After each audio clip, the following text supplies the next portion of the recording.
I'm here in Calhoun Square, where you may notice something missing. This tree was over 100 years old when it was recently removed. It split up the middle and had to be taken down. Experts say this kind of damage and loss to our iconic live oak trees has been happening more and more over the years. And they also say it's likely to continue for some of our oldest.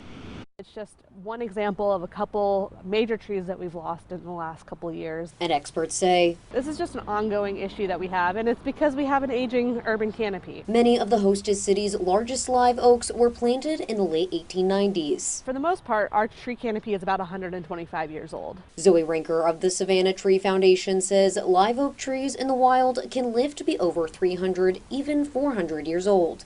But now we can expect live oaks in urban areas to live about 150 years. In a city environment where they're subjected to stressors like asphalt, pollutants, and compacted roots. You're going to shorten their lifespan. Rinker says many of our trees could be approaching the end of their life cycle. This is frankly just the start of our, starting to cycle through our canopy. Rinker says the city needs to do more to address this issue. We need to invest in proactive maintenance, but also planting new trees. Rinker says in addition to growing new live oaks, it's also important to plant different kinds of trees. Urban forest diversity is super important. Promoting biodiversity can help avoid mass tree loss. We're a port city. We can easily have a pest or a disease come in through the ports that could potentially wipe out our live oaks. When it comes to growing more live oaks, Rinker says it's important to plant proactively because they can take 80 to 100 years to go from this to this. Look at how much this has changed the landscape here. Rinker says this issue is about more than just beautification or tourism. It's really just a quality of life issue.